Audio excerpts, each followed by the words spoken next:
بسم الله الرحمن الرحيم الرحمن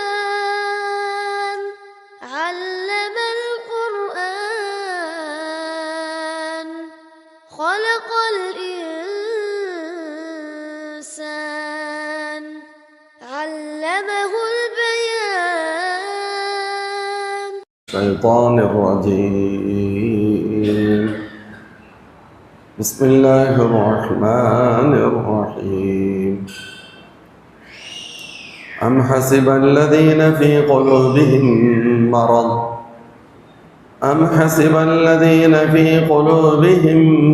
مرض أن لن يخرج الله أضغانهم ولو نشاء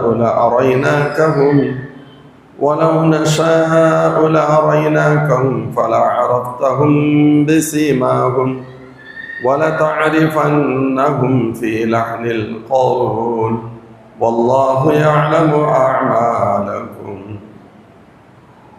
ولنبلونكم حتى نعلم المجاهدين منكم والصابرين ونبلو أخباركم إن الذين كفروا وصدوا عن سبيل الله وشاقوا الرسول من بعد ما تبين لهم الهدى لن يضروا الله شيئا وسيحبط أعمالهم يا أيها الذين آمنوا أطيعوا الله وأطيعوا الرسول ولا تبطلوا أعمالكم إن الذين كفروا وصدوا عن سبيل الله ثم ماتوا وهم كفار فلن يغفر الله لهم فلا تهنوا وتدعوا إلى السلم وأنتم الأعلون والله معكم ولن يتركم أعمالكم إنما الحياة الدنيا لعب وله وإن تؤمنوا وتتقوا يؤتكم أجوركم ولا يسألكم أموالكم إن يسألكموها فيحفكم تبخلوا ويخرج أضغانكم صدق الله العظيم.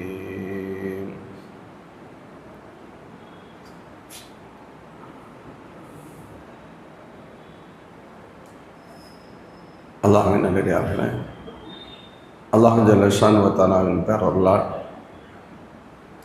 முஹம்மது ஸல்லல்லாஹு அலைஹி வஸல்லம் அத்தியாயத்தின் 28 வசனங்கள் வரைக்கும் உண்டான விளக்கங்களை நாம் பார்த்தோம். அதில் இந்த குர்ஆனை ஆய்வு செய்ய வேண்டாமா அல்லது அவர்கள் உள்ளங்களில் கூட்டுக்கள் தான் இருக்கிறதா என்று தொடங்கி, ஈமான் வந்ததற்கு பின்பும் அந்த நிலையிலிருந்து ஒருவர் மாறிவிடுவாரே ஆனால் அது எதனால் ஏற்படுகிறது, என்ன காரணங்கள் என்பதையெல்லாம் அல்லாஹ் குறிப்பிட்டு, நாளை மறுவருடைய ரூஹ் கைப்பற்றப்படுகின்ற நாளில் இவர்கள் நிலை என்னவாகும் என்றெல்லாம் அல்லாஹ் சொல்லி வந்தான்.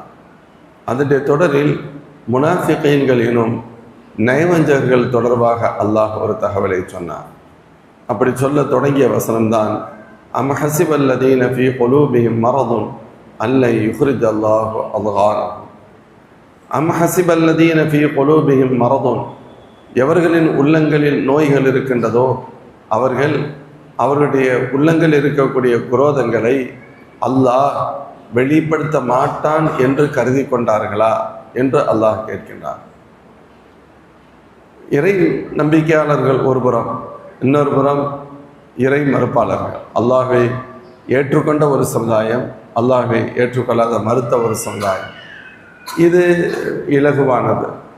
இன்னொரு சாரார் இருக்கிறார்கள், உண்மையில் அவர்கள் அல்லாஹ்வை ஏற்றுக்கொள்ளாதவர்கள், ஆனால் அல்லாஹ்வை ஏற்றுக்கொண்டதை போன்று நடிப்பவர்கள்.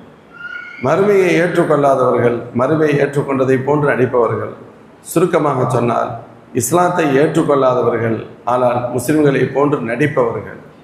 உள்ளத்தில் ஈமான் இஸ்லாம் இருக்காது, ஆனால் அவர்களோ தங்களை முஸ்லிம்களாக மோமின்களை போன்று காட்டிக்கொள்வார்கள். இவர்களுக்கு முனாஃபிக் என்ற அரபியிலும் நாம் தமிழ் வழக்கில் நயவஞ்சகர்கள் உள்ளொன்று வைத்து புறமொன்று செயல்படக்கூடிய மக்கள் என்ற அர்த்தத்தில் அவர்களுக்கு சொல்லப்படும். இவர்களை பார்த்து அல்லாஹ் சொல்கிறான், இவர்களை சொல்கின்ற பொழுது உள்ளத்தில் நோய் உள்ளவர்கள் என சொல்கிறான். ஒன்று ஈமான் இருக்கும், இல்லையானால் ஈமான் இல்லாமல் போகும் என்பது வேறு. ஈமான் இல்லை ஆனால் ஈமான் இருப்பதை போன்று காண்பிக்கிறார்கள் என்றால் என்ன தேவை இருக்கிறது?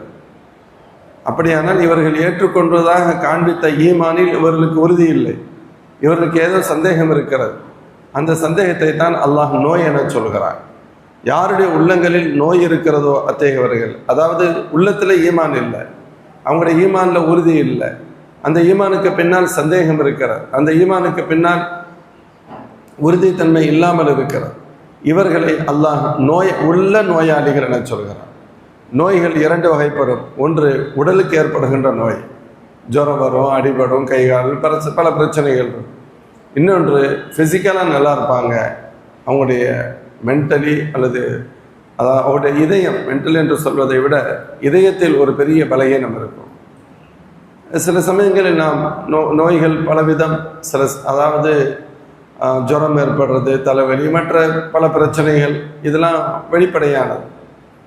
சில சமயங்களில் சில நோய்கள் இருக்கும், அந்த நோய் இருக்கக்கூடாது என்று கருதுவார், ஆனால் அவரை விட்டு அது விலகாது. மன அழுத்தம், ஒரு மாதிரியாக ஸ்ட்ரெஸ்ஸுக்கு உள்ளாவாங்க, அவங்க வாட்டுக்கு பதற்றுவாங்க, கவலைப்படுவாங்க.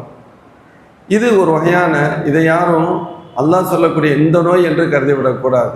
இது இந்த நோய் உள்ளது அல்ல, உடலிலேயே மறைமுகமான இந்த ஒரு பகுதி நோய் என்ற அர்த்தம். அதற்கு அவங்களால நிம்மதியாக இருக்க முடியாது, பயப்படுவாங்க. ஏன் இப்படிலாம் கேட்டால் எனக்கு தெரியலை, யாரும் மிரட்டுற மாதிரி இருக்குது, பயமாக இருக்குது அப்படின்னு சொல்லுவாங்க. இதில் என்ன பயப்படுறதுக்கு இருக்குது? ஒன்றுமே இல்லைன்னு சொன்னால், ஒன்றும் இல்லைன்னு எனக்கு தெரியுது, ஆனால் அதுலேருந்து வெளியே வர முடியலை அப்படின்னு சொல்லுவாங்க. ஒன்றும் இல்லை என்று தெரிகிறது, வெளியே வர முடியும். ஏன் நீங்கள் யோசிச்சுக்கிட்டே இருக்கீங்க? இதெல்லாம் யோசிக்கக்கூடாது. இல்லை, நான் யோசிக்க வேணான்னு தான் நினைக்கிறேன், என்னை மீறி அந்த எண்ணம் வந்து கொண்டே இருக்கிறது. இது ஒரு வகையான அழுத்தம். இது ஒரு வகையான, அதாவது இதை இன்னைக்கு வழக்கில் மனநோய் அப்படின்னு சொல்லுவாங்க. மனநோய் என்பது ஒரு வகையான உடல் நோய் இருப்பதை போன்ற மனநோய். இங்கே அல்லாஹ் சொல்கின்ற அவருடைய உள்ளங்களில் நோய் என்பது ஈமானில் இருக்கக்கூடிய சந்தேகத்தை அல்லாஹ் சொல்கிறார்.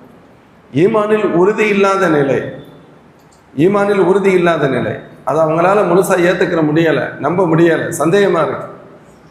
இந்த சந்தேகம் உள்ளவர்களுக்கு, சந்தேகம் யாருடைய உள்ளங்களில் சந்தேகம் இருக்கிறதோ என்று அல்லாஹ் சொல்வது முனாஃபிக்கின்களே அல்லாஹ் சொல்கிறான். நயவஜர்கள் எவ்வளவு வெளியில் அவங்க பெரிய டிப்டாப்பாக தெரிஞ்சாலும் அவனால் உண்மையில் அவர்கள் நோயாளிகள் என்று அல்லாஹ் குறிப்பிடுகிறான். சொல்லிவிட்டு அல்லை யுஹ்ரிஜ் அல்லாஹு அல்ஹானஹும், இவர்கள் உள்ளங்களில் மறைத்து வைத்திருக்கக்கூடிய அந்த விரோத சிந்தனைகளை அல்லாஹ் வெளிப்படுத்த மாட்டான் என்று கருதிவிட்டார்களா? துகன் என்ற வார்த்தை, அல்கான் என்பதனுடைய துகன் என்ற வார்த்தையின் பன்மை சொல்தான் அல்கான் என்பது. துகன் என்று சொன்னால் மாஃபின் நுஃபூஸ் மினல் ஹஸதி வல் ஹக்தில் இஸ்லாமி வ அஹ்லி வல் காயிமீன பினுஸ்ரி, இஸ்லாத்தின் மீதும் முஸ்லிம்களின் மீதும் ஒரு வகையான பொறாமையும் குரோதமும் உள்ளத்தில் இருக்கும். இஸ்லாத்தின் மீதும் முஸ்லிம்களின் மீதும் ஒரு வகையான பொறாமையும் குரோதமும் உள்ளத்தில் இருக்கும். அவர்களால் முஸ்லிம்களுடைய வளர்ச்சியை, வெற்றியை ஜீரணிக்கவே முடியாது. வெளிப்படையில் அவர்களை பார்த்து சிரிப்பார்கள், உள்ளுக்குள் அவர்கள் அழிய வேண்டும் என்று கருதுவார்கள். இதற்கு துகன் என்ற வார்த்தை பயன்படுத்தப்படும். அல்லாஹ் சொல்கிறான், இந்த உங்களுடைய உள்ளங்களில் மறைத்து வைத்திருக்கின்றீர்களே, மோமின்கள் அழிய வேண்டும் என்று கருதுகின்றீர்களே, மோமின்களுக்கு இடையூறு ஏற்பட வேண்டும் என்று கருதுகின்றீர்களே, மோமின்களுடைய வளர்ச்சி உங்களுக்கு பொறாமையை தருகிறது, ஆனால் இதையெல்லாம் நீங்கள் காட்டிக்கொள்ளாமல் இருக்கின்றீர்களே, அல்லாஹ் இதை காட்ட மாட்டான் என்று கருதிவிட்டீர்களா? எப்பொழுதுமே வெளியில் தெரியாமல் போகும் என்றால் கருதுகின்றீர்கள். அப்போ அது வெளியில் வரத்தான் செய்யும். அதனால தான் சொல்லுவாங்க, அல்லாஹ் அப்படி விட மாட்டான். நேரடியாக உங்களை அறிவிக்கவில்லை, ஆனாலும் நீங்கள் யார் என்பதற்கான சில அடையாளங்களை அல்லாஹ் ஏற்படுத்தாமல் விடமாட்டான். அது விபரமுள்ள சில முக்கியமானவர்களால் அது விளங்கப்பட்டுவிடும். சராசரி சாதாரண மக்களால் விளங்காமல் போகலாம், ஆனால் கொஞ்சம் தெளிவு மிக்கவர்களால் கண்டிப்பாக விளங்கும். அவர்கள் விளங்குவதற்கு தேவையான சில வழிகளை, சில புள்ளிகளை அல்லாஹ் போட்டுவிட்டுத்தான் போவான். உங்களை காமிக்காமல் விட்டுருவான், நீங்கள் நினச்சிக்கிறாதீங்க என்று கூறிவிட்டு ஒரு உதாரணம் சொல்லுவாங்க. பராஅத் எனும் அத்தியாயம்.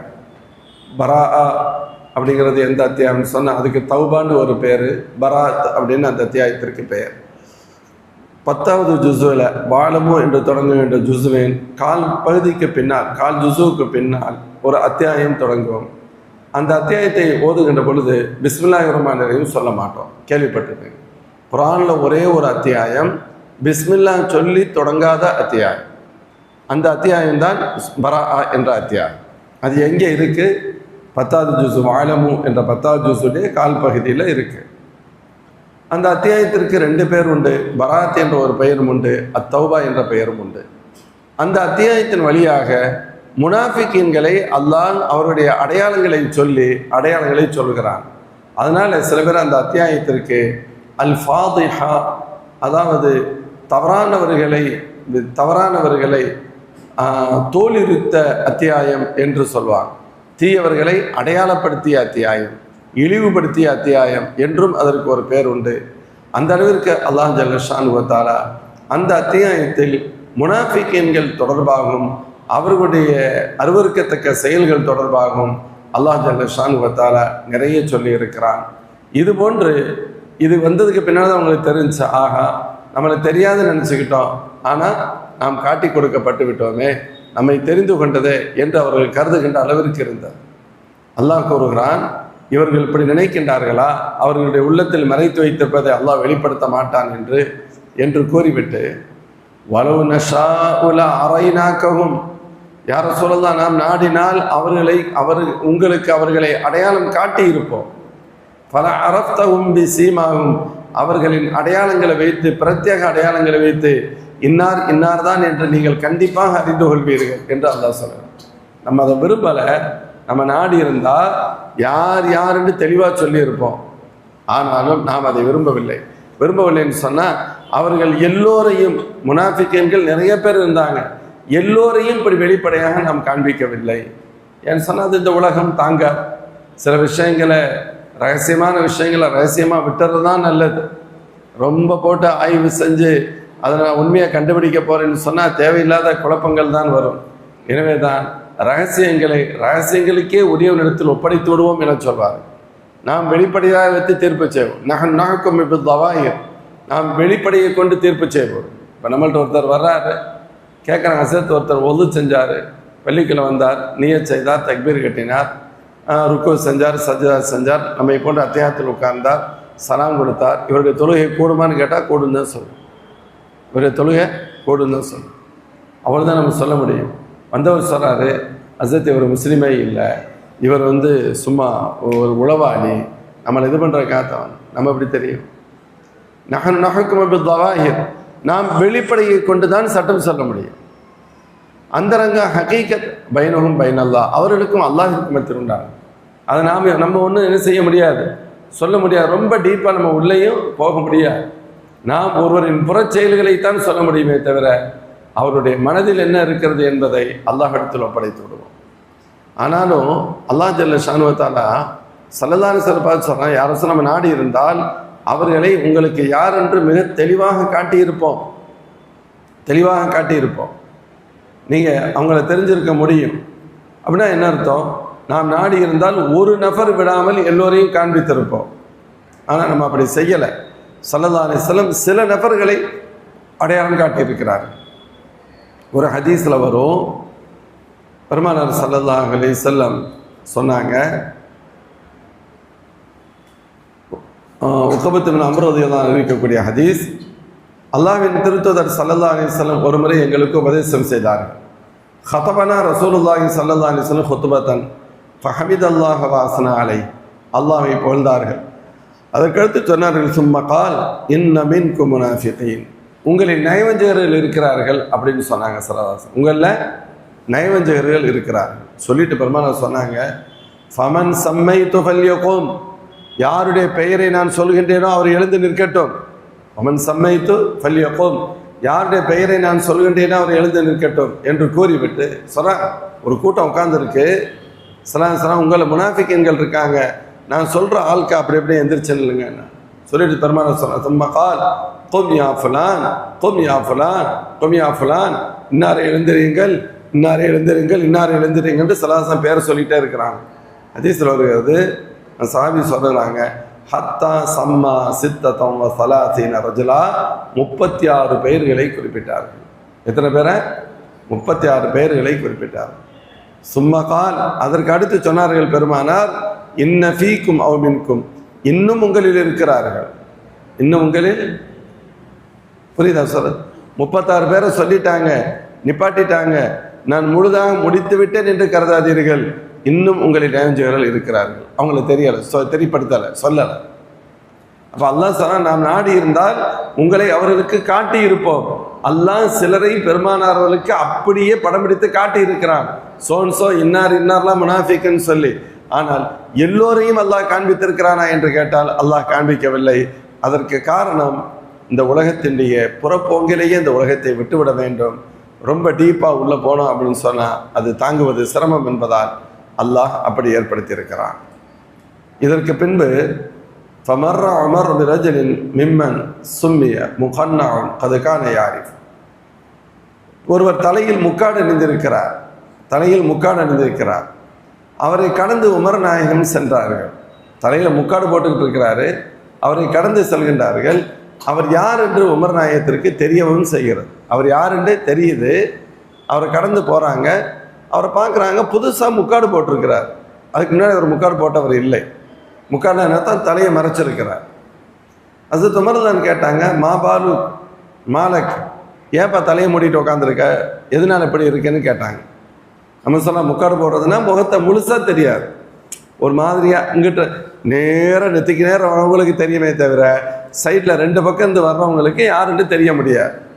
உமர் நாயகம் கேட்டார்கள், மாலக், ஏன் இப்படி நீ போட்டு தலையில் முக்காடு போட்டிருக்கு? ஃபஹத்தஸஹு பிமா கால ரசூலுல்லாஹி ஸல்லல்லாஹு அலைஹி வஸல்லம், அல்லாஹ்வின் திருத்துதர் ஸல்லல்லாஹு அலைஹி வஸல்லம் சொன்ன தகவலை சொன்னார். அப்படின்னா நாங்கள் இப்படி இருந்தோம், ஸல்லல்லாஹு அலைஹி வஸல்லம் அவர்கள் உங்கள் நியாயஞ்சகர்கள் இருக்கிறார்கள், இன்னார் இன்னார் எழுந்திருங்கள் என்று ஸல்லல்லாஹு சொன்ன தகவலை சொல்லிவிட்டு அந்த பட்டியலில் நானும் இருந்தேன்னு சொல்ல வர்றார்.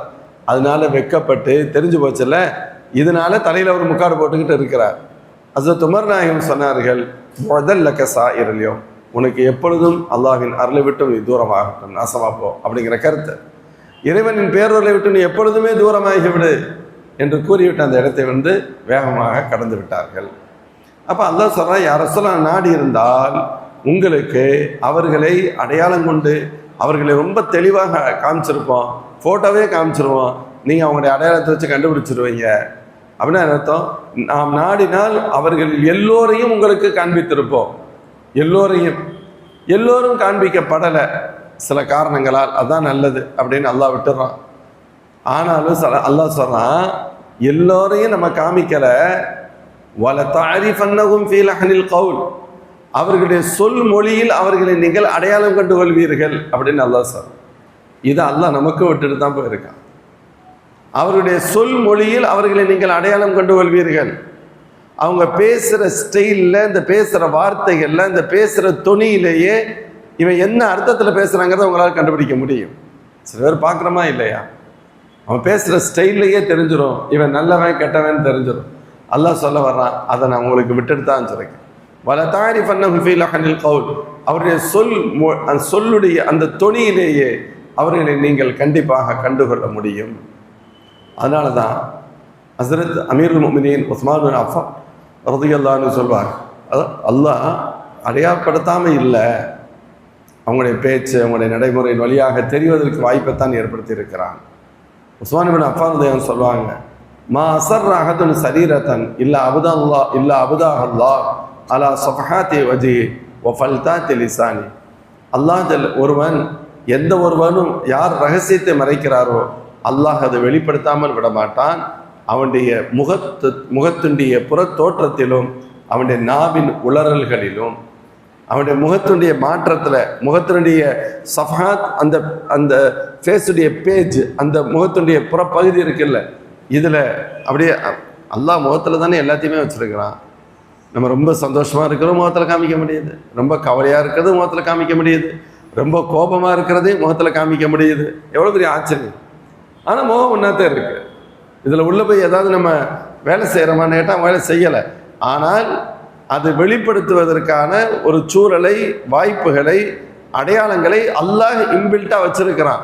இப்போ இவன் நாவு ஒன்றை சொன்னாலும் அதற்கு மாற்றமானதை முகம் வெளிப்படுத்துகிறது. எது உள்ள இருக்கோ அது முகம் வெளிப்படுத்துகிறது. அகத்தின் அழகு முகத்தில் தெரியும் அப்படின்னு சொல்ல. இவனுடைய வாய் வேற ஒன்று சொல்லுது, ஆனால் இவனுடைய கல்வில எதை இருக்கோ அதற்கு தகுந்தவாறு தான் முகம் ரியாக்ஷன் பண்ணும். நாவுக்கு தகுந்தவாறு முகத்தில் ரியாக்ஷன் இருக்காது, கல்வுக்கு தகுந்தவாறு தான் முகத்தில் ரியாக்ஷன். நாவுக்கு தகுந்தவாறு ரியாக்ஷன் இருக்காது, கல்வுக்கு தகுந்தவாறு தான் இருக்கும். கல்வில தான் பேசவே இல்லை, கவலையா. ஒரு மவுத்து வீட்டுக்கு போகிறோம், சின்ன வயசில் மவுத்தாயிட்டாங்க, ஒரு விபத்து, ஏதாவது ஒன்று, நம்ம பேசவே இல்லை, அமைதியாக தான் இருக்கிறோம். பேச்சுக்கு மாற்றம் இல்லை, ஆனால் முகத்தில் மாற்றம் வந்துடும். பேச்சு வரணுங்கிற அவசியம் இல்லை, முகத்தில் மாற்றம் வந்துடும், முகத்தில் கவலை வந்துடும், முகத்தில் துக்கம் வந்துடும், முகத்தில் வேதனை வந்துடும். அதான் சொல்லுவாங்க, இவனுடைய பேச்சு என்னவாக இருந்தாலும் சரி, அந்த பேச்சினுடைய அந்த சொல் வழக்கு, அந்த பேச்சினுடைய துணியிலேயே கண்டுபிடிப்பது என்பது ஒன்று. உளருவான், சம்மந்தம் இல்லாமல் சொல்லுவான், அல்லது ஒரு மாதிரியா பிசிறு தட்டும், வார்த்தைகள் குளரும், இதை வச்சு நீங்கள் கண்டுபிடிக்க முடியும். இன்னொன்று, இதை தாண்டி அவன் என்ன சொன்னாலும் சரி, அவனுடைய உள்ளத்தில் என்ன இருக்கின்றதோ அது அவனுடைய முகத்தில் வெளிப்படும். என்ன, இதை கண்டுபிடிக்கிறதுக்கு கொஞ்சம் தெளிவு வேண்டும். நம்ம தெளிவாக இருந்தால் தான் அதை என்ன செய்ய முடியும், கண்டுபிடிக்க முடியும். நம்ம ரொம்ப அப்பாவியாக இருக்கும் பொழுது ஏமாற்றி விட்டு செல்கின்ற நிலை ஏற்படும். அல்லாஹ் வச்சிருக்கான், பரவாயில்ல, ஏமாற்றிட்டே போகட்டும். ஏன்னா அதெல்லாம் எல்லாத்தையுமே தெரிஞ்சிச்சுன்னு சொன்னால் யாரும் தாங்க முடியாது, யாரு கூடவும் பேச முடியாது, யாரு கூடவும் பக்கத்தில் இருக்க முடியாது. ரகசியங்கள் தெரிந்து விட்டால் ஒரு அளவு தானே. அதனால் இந்த உலகத்தினுடைய இயக்கத்திற்காக, இந்த உலகத்தின் தாங்கும் திறனுக்காக அல்லாஹ் ஜல்ல ஷானு வ தஆலா அதை மறைத்தே வைத்திருக்கிறான்.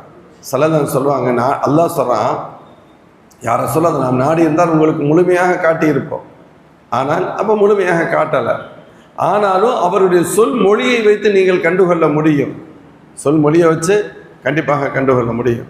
பெரிதொரு ஹதீஸில் வரும், ஒருவர் எந்த ஒரு ரகசியத்தை அவர் வைத்திருந்தாலும், உள்ளுக்குள்ள வைத்திருந்தாலும், உள்ளுக்குள்ள ரகசியத்தை வச்சிருந்தா கூட, இல்லா கசாஹுல்லாஹு ஜில்பாபஹா, அதற்கு ஒரு முகமூடியை அல்லாஹ் அணிவிப்பான். அந்த முகமூடி இன் ஹைரன் ஃப ஹைருன், நன்றாக இருந்தால், விஷயம் நன்றாக இருந்தால், வச்சிருக்க ரகசியமாக மறைச்சி வச்சிருக்கிறானே அது கரெக்டாக நல்லதாக இருந்துச்சுன்னா முகமூடியும் நல்லதாக இருக்கும். அது ஷெர்ராக இருந்தால் முகமூடியும் கெட்டதாக தேரும். அல்லாஹ் ஒவ்வொரு ரகசியத்தில் ஒரு முகமூடியை வைத்திருக்கிறான். அந்த முகமூடி எப்படி இருக்குன்னு கேட்டால், உள்ளுக்குள்ள இருக்க மேட்ரு நல்லதாக இருந்தால் முகமூடியும் நல்லதாக தெரியும், உள்ளுக்குள்ள இருக்க மேட்ரு தப்பாக இருந்துச்சுன்னா முகமூடியும் தப்பாக தெரியும். முகமூடி தான் அது மறைப்பு தான். அந்த மறைப்பில் கூட அல்லாஹ் உள்ளுக்குள் என்ன இருக்கிறது என்பதை ரொம்ப காட்டுகிறான். இதை என்ன செய்யணும்னா கொஞ்சம் விளங்குறதுக்கு உண்டான சக்தி வேணும், விளங்கணும். கண்டுபிடிக்க முடியாத இடங்கள், நம்ம ஏமாற்றி விடுவார்களோ என்று அஞ்சுகின்ற இடங்களுக்கு செல்கின்ற பொழுது அவங்கள நம்ம அடையாளப்படுத்துறதுக்கு நம்ம கொஞ்சம் விவரமாக தெளிவாக இருக்கும். நீங்கள் பார்த்துருக்கலாம், கஸ்டம்ஸில் பெரிய பெரிய செக்அப் பாயிண்ட்லாம் பார்க்கலாம். அவன் வாட்டு விட்டுக்கிட்டே இருப்பான், ஒரு குரூப் போய்கிட்டே இருக்கும், திடீர்னு கூப்பிடுவான், ஒருத்தரை கூப்பிடுவான், 2 பேரை கூப்பிடுவான், 10 பேரை கூப்பிடுவான். சில பேர் கஷ்டம் கொடுக்குறதுக்கு கூப்பிடலாம், அது வேறு. சில பேர் கரெக்டாக கூட்டிகிட்டு போவான். நீங்கள் சில வீடியோ ப்ரோக்ராம்லாம் பார்த்தா தெரியும், அவன் பார்த்தா ரொம்ப நீட்டாக இருப்பாங்க, அதாக இருப்பாங்க, ட்ரெஸ்ஸு பசுமாங்க, ஒன்றுமே இல்லைம்பாங்க. கடைசியில் கூட்டிகிட்டு போய் தனியாக செக் பண்ணுவான். அந்த சூட்கேஸுக்குள்ளே எங்கெங்கெல்லாம் உள்ளே வச்சு கண்டுபிடிக்க முடியாத அளவுக்கு இருக்கும். கடைசியில் உள்ளே போய் அதை கீறி பார்த்தா சப்ஜெக்ட் மேட்ரு இருக்கும். என்னத்தையாவது ஒன்று வைக்கக்கூடாத பொருட்களை வச்சுருப்பாங்க. அவங்களுடைய உடலில் எங்கேயாவது தெரிஞ்சு வச்சுருப்பாங்க, உடலில் வச்சுருப்பாங்க. அந்த ட்ரெஸ் கோடு வெளியில் தெரியவே செய்யாது. இப்போ தான் ஒரு கிழவி குமரியுடைய முகத்தை போன்று முகமூடி போட முடியும்.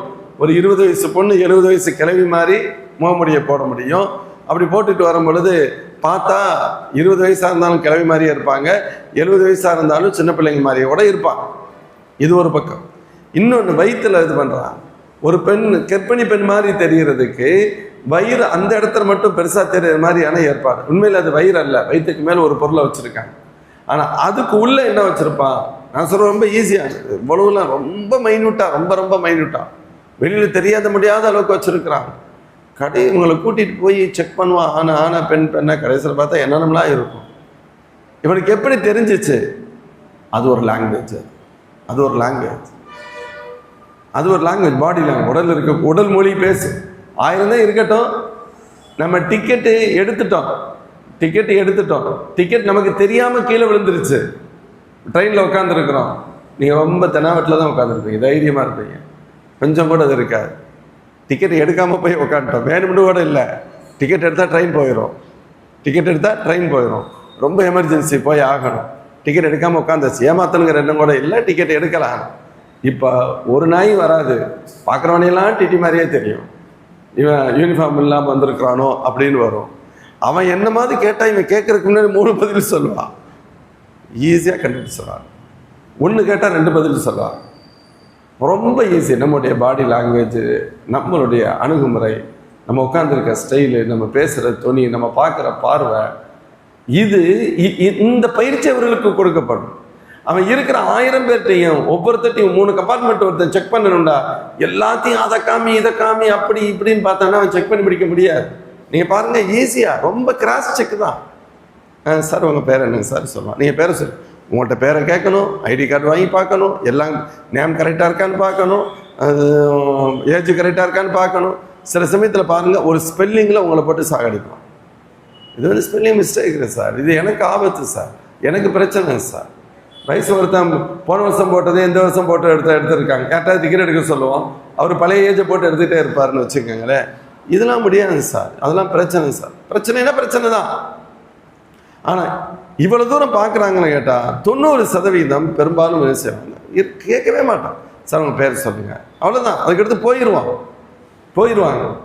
ரொம்ப ரேராக சார் ஐடி கார்டெலாம் வச்சுருக்கீங்களா அப்படின்னு கேட்பான், ஐடி கார்டெலாம் இருக்கா காமிங்கன்னு கேட்க மாட்டான். சில சமயத்தில் காமிங்கன்னு சொல்லுவான், அது ஒரிஜினலான்னு இது பண்ணுவான், என்னென்னலாம் பண்ணுவான். எல்லா உரிமைகளும் இருக்குது, ஆனால் கேட்கணுங்கிற கட்டாயம் அல்ல. எங்களுக்கு சந்தேகப்பட்டால் நாங்கள் கேட்போம், நேற்று கேட்கலையே முந்தானத்து கேட்கலைன்னா சொல்லக்கூடாது. சில பேர் நம்ம ஆளுக்கே தெரியாமல் சண்டை போடுவாங்க. நான் எத்தனை தடவை வந்திருக்கேன், யாரும் என்கிட்ட கேட்டதே இல்லை, நீங்கள் என்ன புதுசாக கேட்குறீங்க. கேட்டதே இல்லை என்பது வேறு, கேட்கக்கூடாது என்பது வேறு. எனக்கு நான் சாட்டிஸ்ஃபைடு ஆகிட்டேன், கன்வின்ஸ் ஆகிட்டேன்னா நான் கேட்க போகிறது இல்லை. எனக்கு டவுட் வருதுன்னா நான் கேட்பேன். எனக்கு கேட்கக்கூடாதுன்னு சொல்ல முடியாது, அந்த உரிமை இருக்கிறது. இப்போ அவங்க நிறைய பேர்கிட்ட கேட்காம, அதுக்கான சொல்ல வரேன், கேட்காம இருக்கிறதுக்கு காரணம் என்ன, அவன் பொறுப்பை தட்டி கழிக்கிறான்னு அர்த்தம் அல்ல. அவன் அவனுடைய பாடி லாங்குவேஜ் வச்சு இதில் பிரச்சனை இல்லை, இது கரெக்டாக தான் இருக்குன்னு நினைக்கிறான். அல்லது அதே மொழியை கொண்டு அவனுக்கு சந்தேகம் ஏற்படுகிறது, அந்த நேரத்தில் துருவ ஆரம்பிக்கிறான். அப்படி துருவும் பொழுது கணிசமான ரொம்ப ரேர் தான் பிரச்சனை இருக்கும், இது கரெக்டாக இருக்கும். கணிசமான கட்டத்தில் அவன் நினைக்கிறதுக்கு மாதிரி தான் நடக்கும், அவன் நினைக்கிற மாதிரி நடக்கும். நம்ம என்ன பண்ணியிருப்போம், இன்னொருத்தருடைய பேரில் நம்ம பயணம் பண்ணிக்கிட்டு இருப்போம், இன்னொருத்தருடைய பேரில் நம்ம பயணம் பண்ணுவோம். 4 டிக்கெட்டில் ஒன்றுக்கு ஒரு கார்டு போதும் அப்படின்னு சொல்லிட்டு வருவோம். ஒரு பேர் மாதிரி இருக்கும், அட்ஜஸ்ட் பண்ணிட்டு போகலாம். ஒரே ஆள் போனால் தான் போக முடியாது. 4 பேர் டிக்கெட் இருக்குது, 2 பேர் வேற ஆள் வர்றாங்கண்டா பேரை மட்டும் கரெக்டாக சொல்லுவாங்க, பேரை மட்டும் கரெக்டாக சொல்லிடுவாங்க. அந்த பேரை நம்ம விட்டுறலாம். சில சமயத்தில் மாட்டினா 4 பேருடைய ஐடி கார்டும் கேட்பான், 4 பேருடைய ஐடி கார்டும் கேட்பான். கேட்கறதுக்கு உரிமை இருக்கா? ஒன்று போதுமா? போதும். 4மே வேணுமா? வேணும். இது ஒரு வகையான இதுதான். இப்போ அவன் ஒவ்வொருத்தனா பார்த்துட்டு நீங்கள் இவர் இல்லையே என்ன பண்ணுவான் தெரியுமா, அந்த 4 டிக்கெட்டை 2 டிக்கெட்டை கேன்சல் பண்ணிடுவான். இதுக்குள்ள ஆள் வரல, நீ வித்தவுட் டிக்கெட்டில் வர்ற. ஓப்பன் டிக்கெட்டு இருந்தால் வெறும் டிக்கெட்டுடைய ஃபேரை போட்டு கொடுக்கலாம். ஓப்பன் டிக்கெட்டு கூட இல்லைன்னு சொன்னால் டபுள் மடங்கு ஃபைனை தீட்டி அனுப்பிடுவான்.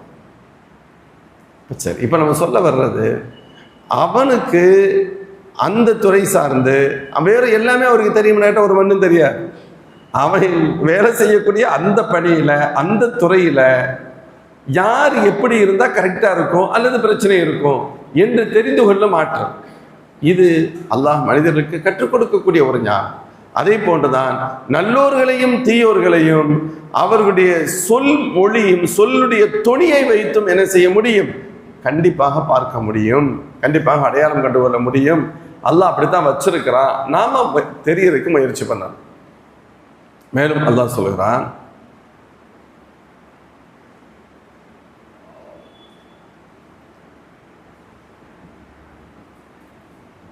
வல்லாஹு யஅலமு அஅமாலக்கும், உங்களுடைய அமல்கள் அனைத்தையும் அல்லாஹ் அறிந்தவன். நீங்கள் யார் யார் என்னென்ன செய்கிறீங்க அப்படிங்கிறது அல்லாஹ்வுக்கு தெரியும். அதாவது அல்லாஹ் சொல்றான், இவ்வளவுதான், இதுக்கு மேல நான் உள்ள போகலை. உங்களை 100% முனாஃபிக்குகள் யாரெல்லாம் நான் காமிக்கலை. ஆனா உங்கள் எல்லோரும் நீங்க என்ன பண்ணிக்கிட்டு இருக்கீங்கிறது ரப்புக்கு தெரியும், அல்லாஹ்வாகிய எனக்கு தெரியும். அப்ப அல்லாஹ் மறைமுகமா என்ன சொல்ல வர்றான்? திருந்த முயற்சி பண்ணுங்க. நீங்க தெரியாதுன்னு நினைச்சுக்கிறாரு, உங்களுடைய எல்லாம் தெரியும். சில பேரை வெளிப்படையா ரேரா சொல்றோம், பல பேரை சொல்லாம இருக்கிறோம். தௌபா செஞ்சு வெளியே வந்துருங்க, தௌபா செஞ்சு வெளியே வந்துருங்க, திருந்திருங்க. வல்லாஹு யஅலமு அமாலக்கும், உங்களுடைய அமல்கள் அனைத்தையும் அல்லாஹ் அறிந்தவர். மேலும் அல்லாஹ் சொல்கிறான், وَلَنَبْلُوَنَّكُمْ حَتَّى نَعْلَمَ الْمُجَاهِدِينَ مِنكُمْ وَالصَّابِرِينَ وَنَبْلُوَ أَخْبَارَكُمْ. அல்லாஹ் சொல்கிறான், وَلَنَبْلُوَنَّكُمْ, நிச்சயமாக உங்களை நாம் சோதிப்போம். حَتَّى نَعْلَمَ الْمُجَاهِدِينَ مِنكُمْ, உங்களில் முஜாஹிதிகள் யார், வஸ்ஸாபிரீன், பொறுமையாளர்கள் யார் என்பதை நாம் வெளிப்படையாக கண்டறிகின்றவரை உங்களை நாம் சோதிப்போம். வனபலுவ அஹ்பாரக்கும், மேலும் உங்களுக்கு உங்களுடைய செய்திகளை கொண்டு நாம் சோதிப்போம் என்று அல்லாஹ் ஜல்ல ஷானுவ தஆலா கூறுகிறான். அல்லாஹ் ஜல்ல ஷானுவ தஆலா இந்த வசனத்தின் வழியில் அல்லாஹ் சொல்றான், உங்களை கண்டிப்பாக நாம் சோதிப்போம். சோதிப்போம் சொன்னா எப்படி சோதிப்போம்? ஏவல் விளக்கல்களால் சோதிப்போம். ஏவல் விளக்கல்களால் சோதிப்போம். ஒருத்தருக்கு எதுவுமே கொடுக்கல அப்படின்னு சொன்னா அவங்க அப்படியே நல்லவங்க மாதிரி சமாளிச்சுட்டே போயிடுவாங்க. கடைசி வரைக்கும் நிறைய கட்டுப்பாடுகள், இவைகளெல்லாம் செய்ய வேண்டும் என்று அல்லாஹ் உத்தரவு பிறப்பிப்பான், இவைகளெல்லாம் செய்யக்கூடாது என்று அல்லாஹ் உத்தரவு பிறப்பிப்பான். இப்பொழுது மூமின்கள் சிரமமே இருந்தாலும் அல்லாஹ்வுடைய உத்தரவை நிறைவேற்றுவதில் கவனம் செலுத்துவார்கள், அல்லாஹ் தடுத்து விட்டு விலகி இருப்பதில் கவனம் செலுத்துவார்கள். முனாஃபிக்கின்களுக்கு அது ஒரு பெரிய பாரமாக இருக்கும். என்னடா இது பெரிய தொல்லையாக இருக்குது, முஸ்லீம்கள் வேற காமிச்சுக்கிட்டோமா, முஸ்லீம்கள் வேற காமிச்சிக்கிட்டு இருக்கோம், முஸ்லீம் மாதிரி நினச்சிக்கிட்டு இருக்கோம், இப்போ தொலை வேண்டியது வேற வருது நினைக்கிறான், தொலை வேண்டியது வருது, உண்மைதான் பேசணும், பெரிய தொல்லையாக இருக்குது, சமாளிக்கவே முடியலை, தொழுகை கூப்பிட்றாங்க, 5 நேரம் தொழுகணுமா. சிலதான் சொல்லுவாங்க, முனாஃபிக்கின்களுக்கு ரொம்ப கஷ்டமான தொழுகை இஷாவும் சுபுகும் சொல்லுவாங்க. முனாஃபிக்கின்களுக்கு ரொம்ப கஷ்டமான தொழுகை சில பேருக்கு முனாஃபிக்கின்களுக்கு ரொம்ப பாரமாக இருக்கும், தலைவிதியேன்னு சொல்லுவாங்க. இன்னல் முனாஃபிகின் யுகாதிஉன அல்லாஹ் வஹுவ காதிஉஹும் வைதா காமு இலா ஸலாத்தி காமு குஸாலா. தொழுகை நின்றாலும் சோம்பேறியாக நிற்பாங்க, தலைவிதியாக நிற்பாங்க. என்ன பண்ணுறது, அவனுக்கு தொழுகைங்கிற இன்ட்ரெஸ்ட் இல்லை, தொழுகைனா தெரிஞ்சு போயிருங்கிறக்காண்டி தொழுகிறான், தொழுகைனா தெரிஞ்சு போயிடும். இப்போ அல்லாஹ் சொல்றான், உங்களை நாம் இப்படியே விட்டு விடுவோம் என்று கருதாதீர்கள், ஏவல்களாலும் விளக்கல்களாலும் உங்களை சோதிப்போம். இதை செய்யணும். அதை விட பெரிய கொடுமை, திடீர்னு யுத்த கடமையாயிரும். யுத்த கடமை என்னடா, சரி பள்ளியாசலுக்கு தொழுவ போகிறதே கஷ்டமாக இருந்துச்சு, ஏமாற்றிக்கிட்டு இருக்கேன், நம்ம எங்கிட்ட போய் இது தொழுகிறேன்டா தெரிஞ்சு போயிருப்பேன்ட்டு. இப்போ யுத்தம் வேற ஆயிடுச்சு. யுத்தமில் போனால் இப்படி என்ன, ஏதோ தொழுகைக்கு போனால் கொஞ்சம் நேரத்தை அட்ஜஸ்ட் பண்ணிட்டு வர வேண்டியதான், சமாளிக்கலாம். யுத்தத்துக்கு போனால் கையை காலை வெட்டிடுவானுங்களே, அடிப்பாங்களே, உயிரை எடுத்துருவானுங்களே, இதுக்கு எப்படி இவ்வளோ பெரிய வேலை கொடுக்க முடியும் நினைப்பானா இல்லையா? அல்லாஹ் சொல்றான், இதுவெல்லாம் உங்களை சோதிப்பதற்கானது. வலனபலுவன்னக்கும், கண்டிப்பாக உங்களை நாம் சோதிப்போம். ஹத்தா நஅலமல் ஏவல்களின் விளக்கல்களை கொண்டு, ஹத்தா நஅலமல் முஜாஹிதீன மின்கும் வஸ்ஸாபிரீன், உங்களில் யார் முஜாஹிதுகள் உண்மை. அதனால தான் அல்லாஹ் யுத்தத்தை கடமையாக்கினா. அந்த யுத்தம் வந்த உடனே தான் முனாஃபிக்குகள் நில குலைஞ்சாங்க, யுத்தத்துக்கு போகிறதுக்கு கவலைப்பட்டாங்க, பயப்படுறாங்க, கஷ்டப்பட்டாங்க. அல்லாஹ் சொல்றான், இந்த யுத்தத்தில் யார் கலந்து கொண்டு ஜிஹாது செய்கிறார்கள், அந்த யுத்தத்தில் கலந்து கொள்வதை யார் பொறுமையோடு ஏற்றுக்கொள்கிறார்கள் என்பதை வெளிப்படையாக பார்ப்பதற்காக உங்களை நாம் சோதித்தோம். மேலும் நபுலுவ அஹ்பாரக்கும், உங்களது செய்திகளை கொண்டும் செய்திகளாலும் உங்களை நாம் சோதிப்போம் என்று அல்லாஹ் குறிப்பிடுகிறான். செய்திகளாலும் உங்களை நாம் சோதிப்போம். முஃமின்களே, அல்லாஹ் ஜல்ல ஷானுஹு வ தஆலா இந்த வசனத்தில் பொதுவாக நல்லோர்களை அடையாளம் காணுவதற்கு அல்லாஹ் கண்டிப்பாக சோதிப்பான் என்று சொல்கிறான். இறைவனின் சோதனை இருக்கத்தான் செய்யும். அந்த சோதனை என்பது எதன் மூலமாக இருக்கலாம்? ஏவல்களாலும் விளக்கல்களாலும் அவர்கள் பேசுகின்ற வார்த்தைகளாலும் அந்த சோதனைகள் ஏற்படலாம். ஏவல்கள் விளக்கல்களை கொண்டு சோதிக்கின்ற பொழுதுதான் உண்மையாக அல்லாஹ்வுடைய பாதையில் தியாகம் செய்பவர்கள் யார் அல்லது ஏமாற்று பேர்வழிகள் யார் என்பதை தெரிய முடியும். எனவே அல்லாஹ்வுடைய சோதனை வரும். ஹதீஸ்ல சொல்லுவாங்க, இதா அஹப்பல்லாஹு அப்தன் இப்தலா, ஒரு அடியானை அல்லாஹ் விரும்ப நாடினால் சோதிப்பான். யாரும் யாரையும் சோதிக்காமல் வச்சுக்கிறது இல்லை. ஒரு கம்பெனி நமக்கு ரொம்ப முக்கியத்துவம் கொடுக்குறாங்கன்னா எடுத்தோன்னே போய் நம்மளையெல்லாம் மேலே தூக்கி உட்கார வைக்க மாட்டாங்க. மாறாக பல கட்டங்களில் நம்மை வேவு பார்த்திருப்பார்கள், பல கட்டங்களில் நம்மை சோதித்து கொண்டே இருந்திருப்பார்கள். பல்வேறு சோதனைகளில் நாம் நியாயமாக சரியாக நடந்ததற்கு பின்புதான் சரி இவன் பெட்டர், இவர் கண்டிப்பாக தப்பு செய்ய மாட்டான், மிஸ்டேக் செய்ய மாட்டான், கம்பெனியின் மீது ஆழமான ஒரு கம்பெனிய முன்னேற்றத்தின் மீது ஆழமான நம்பிக்கை உண்டு, கம்பெனிக்கோ அதனுடைய பொறுப்பாளருக்கும் துரோகம் செய்ய மாட்டான் என்ற திடமான நம்பிக்கை வருகின்ற பொழுதுதான் இவர்களுக்கு உயர்ந்த பொறுப்புகள் வழங்கப்படுகிறது. அப்போ இந்த உயர்ந்த பொறுப்பை கொடுக்கறதுக்கு முன்னால அல்லாஹ் அந்த முதலாளி அவங்களை என்ன செய்யத்தான் செய்கிறான், சோதிக்கத்தான் செய்கிறான். ஒரு சராசரி உலகத்தில் ஒரு சிறிய ஒரு இது கொடுக்கப்பட வேண்டுமானால் அவர்கள் சோதிக்கப்படுகின்ற பொழுது நீங்கள் சொர்க்கத்திற்கு தகுதியானவர்களை தேர்ந்தெடுப்பதற்கும் அல்லாஹ்வுடைய திருப்பொருத்தத்திற்கு தகுதியானவர்களை தேர்ந்தெடுக்கின்ற பொழுது மட்டும் எந்த சோதனையும் இல்லாமல் எப்படி வரும் என்று கருதுகின்றீர்கள்? உங்களுக்கு சோதனைகள் இருக்கும். அந்த சோதனைகளில் யார் வெற்றி பெறுகிறார்கள், அந்த சோதனைகளை அல்லாஹ்விற்காக யார் தாங்கிக் கொள்கிறார்கள் என்பதை நாம் கண்டிப்பாக அறிவோம். அறிகின்ற வரை உங்களை சோதிப்போம்.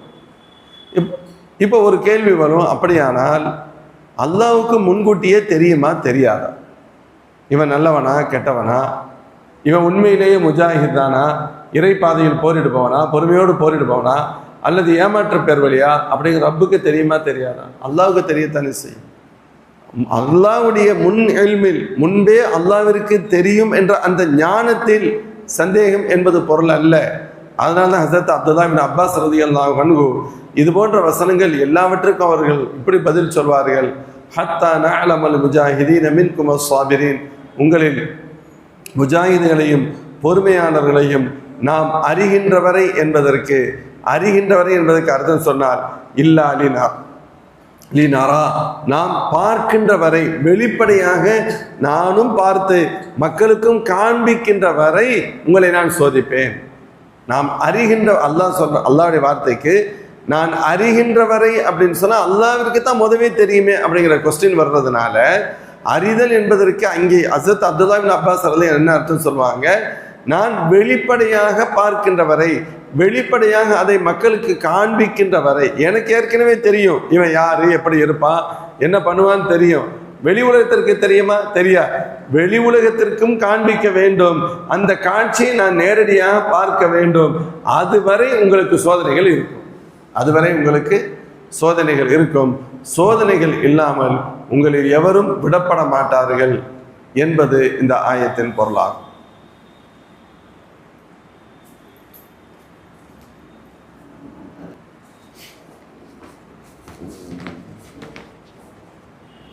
மேலும் அல்லாஹ் சொல்கிறான், இன்னல்லதீன கஃபரு வஸத்து அன் சபீலில்லாஹ் வஷாக்குர் ரசூல், நிச்சயமாக இறை மறுப்பாளர்கள் மேலும் அல்லாஹ்வுடைய பாதையில் அல்லாஹ்வுடைய பாதையை விட்டும் மக்களை தடுத்தவர்கள், வஷாக்குர் ரசூல் மின் பஅதி மா தபய்யன லஹுல் ஹுதா, நேர்வழி எது என்று மிக தெளிவானதற்கு பின்பும் அல்லாஹ்வுடைய ரசூல் ஸல்லல்லாஹு அலைஹி வஸல்லம் அவர்களுக்கு மாற்றம் செய்தவர்கள், லை யதுர்ருல்லாஹ ஷைஆ, அவர்கள் அல்லாஹ்விற்கு எத்தகைய இடையூறையும் ஏற்படுத்திவிடப் போவதில்லை. மாறாக வஸயுஹ்பிது அமாலஹும், அல்லாஹ் அவர்களது அமல்களை அழித்து விடுவான். யா அய்யுஹல்லதீன ஆமனூ, மோமின்களே, அத்தியுல்லாஹ் வ அத்தியுர் ரசூல் வலா துப்திலு அமாலக்கும், அல்லாஹ்விற்கு கட்டுப்படுங்கள், அல்லாஹ்வுடைய ரசூலுக்கு முழுமையாக கட்டுப்படுங்கள், உங்களது அமல்களை அழித்து விடாதீர்கள். இன்னல்லதீன கஃபரு வஸத்து அன் சபீலில்லாஹ், யார் இறை மறுப்பாளராக இருந்து அல்லாஹ்வின் பாதையை விட்டு மக்களை தடுத்து இறை மறுப்பாளராக இருக்கின்ற நிலையிலேயே மௌத்தாகிவிட்டார், சும்மா மாத்துபஹும் குஃபார் ஃபலை யக்ஃபிரல்லாஹு லஹும், ஒருபோதும் அல்லாஹ் அவர்களை மன்னிக்க மாட்டான்.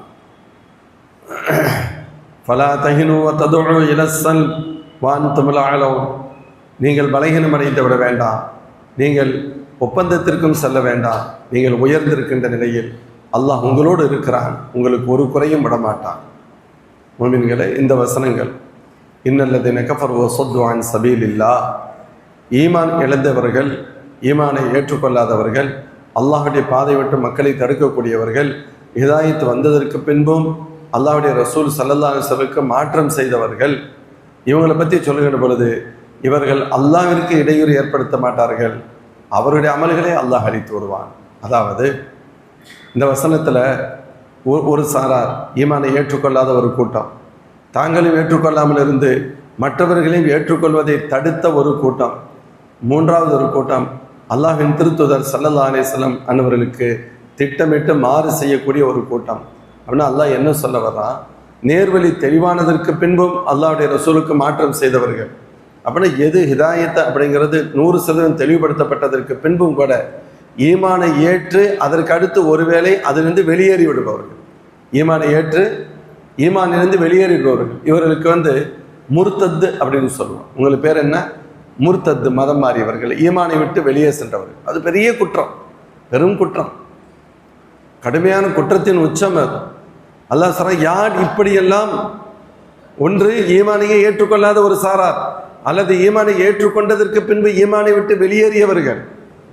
சரி, இதனால யாருக்கு லாஸ்?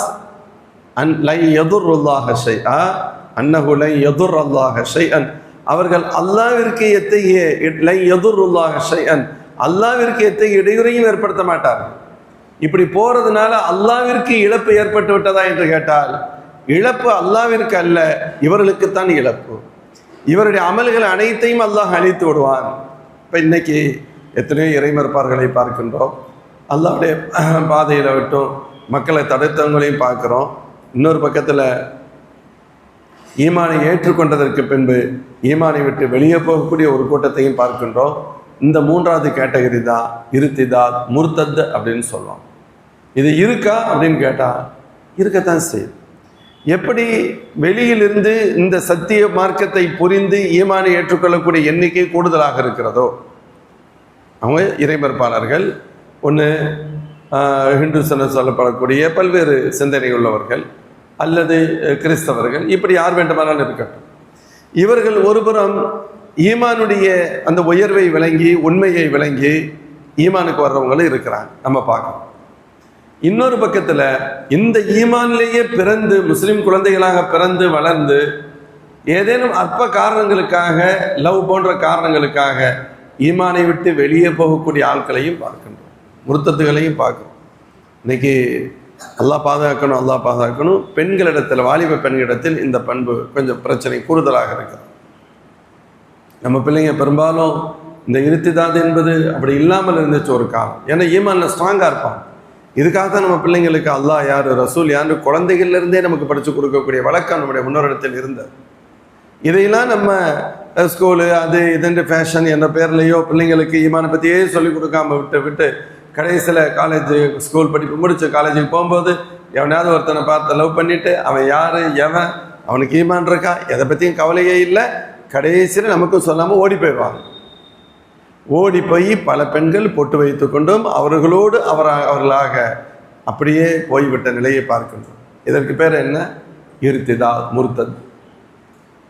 முர்த்தத்துடைய மார்க்க சட்டம் என்ன அப்படின்னு கேட்டால் அவங்களுக்கு மரண தண்டனை என்பதுதான் வருகிறது, மரண தண்டனை. ஹஸரத் உமர் அபூபக்கர் சித்தீக் ரலியல்லாஹு அன்ஹு சொன்னாங்க, ஸல்லல்லாஹு மறைவிற்கு பின்பு இவங்களுடைய கிலாஃபத்துடைய நேரம் சில பேர் ஜக்காத்து கொடுக்கறதுக்கு யோசிக்கிறாங்க. ஜக்காத்து கொடுக்கறதுக்கு யோசிச்சாங்க, சொன்னாங்க ஜக்காத்து கொடுத்து தான் ஆகணும் அப்படின்ட்டாங்க. ஆட்சியாளர் ஜக்காத்து கொடுத்து தான் ஆகணும். ஒரு மாதிரியாக தலையை சொரிஞ்சாங்க. யுத்தம் நடக்கும் அப்படின்னு சொன்னாங்க. யுத்தம் நடக்கும். ஹஸரத் உமர் ரலியல்லாஹு போன்றவர்கள் கேட்கிறார்கள், அமீருல் முஃமினீன் அவங்க தான் களிமா சொல்லியிருக்காங்களே, அவங்களோட இப்படி சந்தேகம் செய்ய முடியும். கோபப்பட்டாங்க. ஜப்பாருன் ஃபில் ஜாஹிலியத்தி வ ஹப்பாருன் ஃபில் இஸ்லாம், இஸ்லாத்திற்கு முன்பு வீரராக இருந்தவர் இப்பொழுது எப்படி கோழையாகி போனார் என்று கருதி கொண்டார்கள். சொல்லிட்டு சொன்னார், என் குசுத்தீன் வான ஹையுன், நான் உயிரோடு இருக்கும் நிலையில் எம்பெருமானார் ஸல்லல்லாஹு அலைஹி வஸல்லம் விட்டு சென்ற மார்க்கத்தில் ஒரு குறைவு ஏற்படுத்துவதை ஒருபோதும் ஏற்றுக்கொள்ள மாட்டேன். நீங்கள் யாருமே வரவில்லையானாலும் சரி, ஒன்று அவர்கள் எல்லாவற்றையும் எனக்கு தந்துவிட வேண்டும், இல்லையானால் அவர்களோடு யுத்தம் நடக்கும் அப்படின்னா யுத்தம் நடக்கும். இன்னைக்கு அந்த அந்த ஒரு காலகட்டம், ஒரு இருத்திதார், ஈமானை விட்டு வெளியேறுகின்ற ஒரு நிலை ஏற்பட்டது. அபூபக்கர் சித்தீக் ரலியல்லாஹு போன்ற மேன்மக்கள் அதை பாதுகாத்து தடுத்து நிறுத்தினார்கள். இன்று ஒரு பாட்டு நடக்குது, இருத்திதார் நடக்குது, தடுத்து நிறுத்துவதற்குத்தான் ஆள் இல்லை. ரித்தத்துல்லா அபா வக்ரல்லஹா, அல்லாம அபுல் ஹசன் இது நம்ம ஒரு புத்தகம் எழுதியிருந்தாங்க. இருத்திதாத், முர்த்தத்துகள் போய்கிட்டு இருக்காங்க, இஸ்லாத்தை விட்டு வெளியே போகிறாங்க, அபூபக்கர்களைத்தான் காணோம் அப்படின்னு எழுதியிருந்தாங்க. அபூபக்கர்களைத்தான் காணோம். இந்த எத்தனை பேர் அபூபக்கர்களாக இருக்கின்றோம்? எப்படியே நடந்துக்கிட்டு இருக்கு. நம்ம வீட்டில் நம்முடைய உடன் பிறந்த அண்ணன் தம்பி பிள்ளைங்களை கூட நம்மளால் பாதுகாக்க முடியலை, நம்முடைய உறவுகளின் பிள்ளைகளை பாதுகாக்க முடியலை, நண்பர்களின் பிள்ளைகளை பாதுகாக்க முடியலை, நம்முடைய மகல்லா பிள்ளைங்களை பாதுகாக்க முடியலைன்னா என்ன அர்த்தம்? இது எங்கே போய் முடியும்? அதைத்தான் அல்லாஹ் சொல்கிறான். இப்படி ஒருவர் ஈமானை ஏற்றுக்கொள்ளாமல் அல்லாஹ்வுடைய பாதையில் மற்றவர்கள் வருவதையும் தடுத்தவர்கள், அல்லது ஹிதாயத்து தெளிவானதற்கு பின்பு அல்லாஹ்வுடைய ரசூலுக்கு மாற்றம் செய்தவர்கள், ஈமானை ஏற்றுக்கொண்டு அதற்கு பின்பு மதமாறி முர்த்ததாக போனவர்கள், இப்படியெல்லாம் ஒரு சாரார் இருக்கிறார்கள் என்று சொன்னால் இதனால் இழப்பு யாருக்கு? லை யதுருல்லாஹ் ஷைஆ, இவர்கள் அல்லாஹ்விற்கு எத்தகைய இடையூறையும் ஏற்படுத்த மாட்டார்கள். அப்படின்னா என்ன அர்த்தம்? பாதிப்பு அல்லாஹ்வுக்கு இல்லை, அவனுக்கு ஒரு பாதிப்பும் இல்லை. ஒட்டுமொத்த உலகமும் முஸ்லீம் ஆகிட்டதுனால அவனுடைய அந்தஸ்து கூட போகிறதும் இல்லை, எல்லாரும் வெளியே போகிறதுனால அவனுடைய அந்தஸ்து ஒன்றும் குறைய போகிறதும் இல்லை. ஆனால் வசயுஹபிது அமாலுஹும், இவருடைய அமல்களை அல்லாஹ் அழித்து விடுவான். இவருடைய அமல்களை அல்லாஹ் அழிச்சிருவான். அமல்கள் ஒன்றும் இல்லாமல் போயிடும். அதற்கு முன்பு யாருடைய அமல்கள்? இறைமறுப்பார்கள்ட்ட அமல்கள் இருக்காது. மோமின்களாக வாழ்ந்தவர்கள் இருப்பார்களே, அதற்கடுத்து அவங்க ஈமான் விட்டு வெளியே போயிட்டாங்கன்னு சொன்னா அந்த ஈமானுடைய காலத்தில் அவர்கள் செய்த நன்மைகள் எல்லாம் பதியப்பட்டிருக்கும் அல்லவா? அந்த நன்மைகள் இப்பொழுது இருக்குமா என்று கேட்டால் இல்லாமல் போயும். எப்படி ஒரு தவறு செய்த ஒரு சாரார் ஷிர்கில் குஃப்ரில் இருந்தவர்கள் ஈமானை ஏற்றுக்கொண்டதற்கு பின்பு அதற்கு முந்தி அவருடைய பாவங்கள் எல்லாம் காணாமல் போய்விடுமோ, அதை போன்றுதான் ஈமான் வந்ததற்கு பின்பு ஒருவேளை ஒருவர் முர்த்தத்தாக மாறினார் அதற்கு முன்பு செய்த நல்ல அமல்கள் அனைத்தும் அழிந்து போய்விடும். இடையில வந்துருச்சுல்ல, ஷிர்க் வந்துருச்சா இல்லையா? ஷிர்க் வந்துருச்சுல்ல, குஃப்ர் வந்துருச்சுல்ல. அது பாலில் போட்ட விஷம் மாதிரி. பாலில் விஷத்தை போட்டாச்சு, விஷத்தை இப்போ பால் கெட்டது தான், கெட்டுருச்சு. இது எல்லாமே ஒன்றுக்கு உதவாது. இனிமேல் தெரிஞ்சவுடனே தனியாகத்தான் மாறணுமே தவிர அது முந்திய அமல்களை அனைத்தும் அழிந்து போய்விடும். வசயுஹபிது அமாலுஹும், அவருடைய அமல்களை அல்லாஹ் அழித்து விடுவான். அப்படி சொல்லிட்டு அல்லாஹ் சொல்கிறான். அப்படின்னா என்ன அர்த்தம்? யாரும் அந்த லெவலுக்கு போயிடாதீங்க, முர்த்தத்துகளாக ஆயிடாதீங்க, தீனை விட்டு வெளியே போயிடாதீங்க. யா அய்யுஹல்லதீன ஆமனூ அத்தீஉல்லாஹ் வ அத்தீஉர் ரசூல் வலா துப்திலூ அஅமாலக்கும். முஃமின்களே, அல்லாஹ்விற்கு கட்டுப்படுங்கள், அல்லாஹ்வின் திருத்தூதர் ஸல்லல்லாஹு அலைஹி வஸல்லம் அன்னவர்களுக்கு கட்டுப்படுங்கள். வலா துப்திலூ அஅமாலக்கும், உங்களுடைய நன்மைகளை நீங்கள் அழித்து கொள்ளாதீர்கள். இது எப்போ வந்துச்சுன்னு கேட்டால் இந்த வசனம் சொல்கிறாங்க. பொதுவாக சஹாபாக்கள் இப்படி நினச்சிக்கிட்டு இருந்தாங்களாம். எப்படி? யதுன்னூன் அன்னஹு லா யதுர் மா லா இலாஹ இல்லல்லாஹி தன்புன் கமாலா யன்ஃபு மா ஷிர்கி அமலும். ஒருத்தர் ஷிர்கில் இருக்கிறார், இவர் அமல் செய்தால் அந்த அமலுக்கு மரியாதை இருக்கா? இல்லை. ஷிர்கில் ஒரு மோமின் இல்லை, ஈமான் இல்லை, இவர் என்ன நன்மை செய்தனா அதனால பெரிய பலன் கிடைக்குமா? ஒன்றும் கிடைக்காது. ஷிர்கோடு அமல் பலன் தராது என்பதை போன்று லா இலாஹ இல்லல்லாஹ் இருந்துச்சுன்னா எந்த பாவத்தினாலையும் பிரச்சனை இல்லை அப்படின்னு நினைச்சுக்கிட்டு இருந்தாங்க ஒரு காலம். ஷிர்கினால் நல்ல அமல்களுக்கு எத்தகைய நன்மையும் இல்லை. ஷிர்க் இருந்துச்சுன்னா நல்ல அமலுக்கு மரியாதையே இல்லை. அதை போன்று லா இலாஹ இல்லல்லாஹ் மட்டும் இருந்து விட்டால் பாவங்களை பற்றி கவலைப்பட வேண்டியதே இல்லை என்ற ஒரு சிந்தனை ஒரு சாராரத்தில் முஸ்லிம்களிடத்தில் இருந்தது. ஆரம்ப காலகட்டத்தில் அல்லாஹ் அதற்காக இந்த வசனத்தை இறக்கி வைத்தான். அத்தீஉல்லாஹ வ அத்தீஉர் ரசூல், முஃமின்களே அல்லாஹ்விற்கு கட்டுப்படுங்கள், அல்லாஹ்வுடைய ரசூலுக்கு கட்டுப்படுங்கள். வலா துப்திலூ அஅமாலக்கும், உங்களது அமல்களை அழித்து கொள்ளாதீர்கள். அப்படின்னா என்ன அர்த்தம்? அமல்களை அழிச்சிடாதீங்க, நீங்க அல்லாஹ்வுக்கு ரசூலுக்கு கட்டுப்பட்டு நடக்கணும். பாவம் செஞ்சா நன்மையான காரியங்களை பாவம் அழிக்கத்தான் செய்யும். இதற்கு பின்புதான் சொல்லப்படுகிறது ஃபகாஃபு அன் யப்துல தன்பு அல் அமல், பாவம் நல்ல அமல்களை அழித்துவிடும் என்ற பயம் சஹாபாக்களிடம் அதற்கு பின்பு ஏற்பட்டது என சொல்லப்படுகிறது.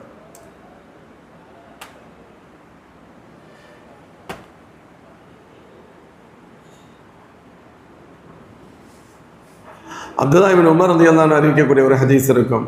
நாங்கள் சஹாபாக்கள் நாங்கள் என்ன நினச்சிக்கிட்டு இருந்தோம்? அன்னஹு லைஸ ஷைஉன் மினல் ஹஸனாத்தி இல்லா மக்பூல், எல்லா நன்மைகளும் ஏற்றுக்கொள்ளப்பட்டுவிடும், எல்லாம் ஏற்றுக்கொள்ளப்படும் தான், நம்மை செஞ்சிட்டோம்னா எல்லாமே முடிஞ்சிருச்சு அப்படின்னு நினச்சிக்கிட்டு இருந்தோம். இந்த வசனம் வருகின்ற வரை. எந்த வசனம்? யா அத்தீஉல்லாஹ் வ அத்தீஉர் ரசூல் துப்திலூ அமாலக்கும், நீங்கள் அல்லாஹ்விற்கு கட்டுப்படுங்கள், அல்லாஹ்வுடைய ரசூலுக்கு கட்டுப்படுங்கள். உங்களுடைய அமல்களை அழித்து விடாதீர்கள் என்ற வசனம் வருகின்ற வரை நாங்கள் அப்படி தான் நினச்சிக்கிட்டு இருந்தோம். ஒன்ஸ் நன்மையை செஞ்சுட்டா அது நன்மை தான், அதுக்கடுத்து என்ன செய்யாது, அது போகவே செய்யாது. ஆனால் இந்த வசனம் வந்ததற்கு பின்புதான் எங்களுக்கு அச்சம் ஏற்பட்டது. நாங்கள் கேட்டோம், மஹாத் அல்லது யுபத்துல் அமாலுனா, எங்களுக்கு நாங்களே பேசிக்கொண்டோம், அமல்களை எது அழிக்கும் என்று பேசிக்கொண்டோம். நாங்களே பதிலும் கண்டோம், அல் கபாஇருல் மூஜிபாத் வல் ஃபவாஹிஷ், பெரும்பாவங்களும் அருவருக்கத்தக்க விஷயங்களும் கண்டிப்பாக நன்மைகளை அழித்துவிடும், நன்மைகளை அழித்துவிடும் என்பதை தெரிந்து கொண்டோம். அதனால தான் அல்லாஹ் சொல்வான், ஸல்லல்லாஹு அலைஹி வஸல்லம் விஷயத்தில் சொல்லும் பொழுது, மோமின்களே லா தரஃபு அஸ்வாத்தக்கு ஃபௌக ஸௌத்தின் நபி, நபியின் சத்தத்தை விட உங்களுடைய சத்தம் கூடிடக்கூடாது. வலா தஜ்ஹரு லஹு பில் கௌலி கஜஹரி பாதிக லிபாதின், நீங்கள் ஒருத்தருக்கு பேசிக்கிற மாதிரி சத்தம் போட்டெல்லாம் பேசக்கூடாது.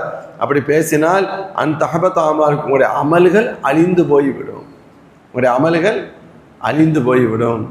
என்ன அர்த்தம்? நீங்கள் இப்படி நடந்துக்கிட்டீங்கன்னா உங்களுடைய அமல், நீங்கள் நினச்சிக்கிட்டு இருப்பீங்க நிறைய தொழுகை இருக்குது, நிறைய நோன்பு இருக்குது, நிறைய தான தர்மங்கள் இருக்குன்னு நினச்சிக்கிட்டு இருக்கீங்க. ஆனால் நீங்கள் செய்த இந்த தவறுகளால் அந்த நன்மைகள் அழிக்கப்படுகிறது. ஒரு பெரியவங்க உதாரணத்துக்காக ஒன்று சொன்னாங்க, இன்னைக்கு சில பேர் நம்ம நன்மையும் செய்கிறோம், அதை தொடர்ந்து ஏகப்பட்ட தீமைகளை செஞ்சு அந்த நன்மையவே காலி பண்ணுற அளவுக்கு தீமைகளை செய்கிறோம் அப்படி சொல்லிட்டு சொன்னாங்க. ஒரு பெரிய கடற்கரை மணலில் ஒருத்தன் ஓவியத்தை வரைஞ்சிட்டு போய்கிட்டே இருக்கிறான். மணல் ஓவியம், மணலில் சிற்பம் செய்கிறான். அப்படி அழகாக செஞ்சு முடிச்சுட்டு திரும்ப முன்னாடி போய் செய்கிறான். அதுக்கடுத்து அப்படியே முன்னாடி போய் செய்கிறான். அதற்கடுத்து முன்னாடி போய் செஞ்சுக்கிட்டே இருக்கிறான். இப்போ அவன் நினைக்கிறான், நம்ம நிறைய ஓவியங்கள் பண்ணிட்டோம், நம்ம பண்ணதெல்லாம் எப்படி அழகாக இருக்குது, நம்ம திரும்பி பார்ப்போம்னு திரும்பி பார்க்குறான். என்ன இருக்கும்? ஒன்றும் இருக்காது. ஏன் ஒன்றும் இருக்காது? இவன் தான் முன்னாடி முன்னாடி போய்கிட்டே இருக்கிறான்ல, இவன் செய்த ஓவியத்தை இவனே அழித்து விடுகிறான். அடுத்து செய்ததை அவனே அழித்து விட்டான், அடுத்து செய்ததை அவனே அழித்து விட்டான், அவன் செய்ததை அவனே அழித்து விட்டான். ஆனால் அவனுக்கு தெரியவில்லை. திரும்பி பார்த்தால் எதுவுமே இல்லை, எல்லாமும் அழிக்கப்பட்டு விட்டது. இதை போன்றுதான் சிலர் சில நன்மைகளை செய்கிறார்கள், ஏகப்பட்ட பாவங்களை செய்து அனைத்தையும் அழித்து நாசப்படுத்துகிறார்கள். சொல்றாங்க, நாம் செய்யக்கூடிய நன்மைகள் பாதுகாக்கப்பட வேண்டும் அப்படின்னு சொன்னால் தீமைகளையும் குறைத்து கொள்ள வேண்டும், தீமைகள் இல்லாமல் இருக்க வேண்டும். அதனால தான் இபாதத்தில் எது சிறந்தது என்று எம்பெருமானாரிடம் கேட்கப்பட்ட பொழுது ஐயுல் அமலி அஃதல், இபாதத்தில் நல்ல அமல்கள் எது சிறந்தது என கேட்கப்பட்ட ஒரு சலாம் சொன்ன வார்த்தை தெரியுமா? இஜ்தினாபுல் மஹாரிம், பாவம் செய்யாமல் இருப்பதுன்னு சொன்னாங்க. அமல்களை சொல்லலை, இதை செய்யுங்க அதை செய்யுங்க, இத்தனை தஸ்பீஹ் ஓதுங்க அத்தனை தஸ்பீஹ் ஓதுங்க, இத்தனை ரக்காத் தொழுது கொள்ளுங்க, அதெல்லாம் ரெண்டாவது. செய்யணும். அமல்களில் சிறந்த அமல் எது? முதல்ல செய்யக்கூடாததை செய்யாமல். அத்தர் போடுறது ரெண்டாவது, நஜீஸ் எடுத்து பூசாமல் ஃபர்ஸ்ட். அத்தர் போட்டால் நல்லா இருக்கும், அத்தர் போடுறது ரெண்டாவது. ஃபர்ஸ்ட் ஏதாவது அழுக்கு ரோட்டில் போகிற சாணி எடுத்து மேலே தடவிக்கிட்டாண்டா, இவன் அத்தர் போட்டு என்ன பலன் இருக்கு? ஒரு பலனும் இல்லையே. அதை சொல்லுவாங்க, ஒரு மனிதன் உயர்ந்தவனாகுவதற்கு இரண்டு பண்புகள் வேண்டும். களைய வேண்டியவைகளை களைய வேண்டும், இணைக்க வேண்டியவைகளை இணைக்க வேண்டும். களைய வேண்டியதை களைதல் என்பது பாவங்களை விட்டு களைதல் என்ற அர்த்தம். இணைக்க வேண்டிய இபாதத்து என்பது இபாதத் அஹ்லாக் என்ற அர்த்தம். ரெண்டும் வரணும். சில விஷயங்கள் எடுக்க வேண்டும்.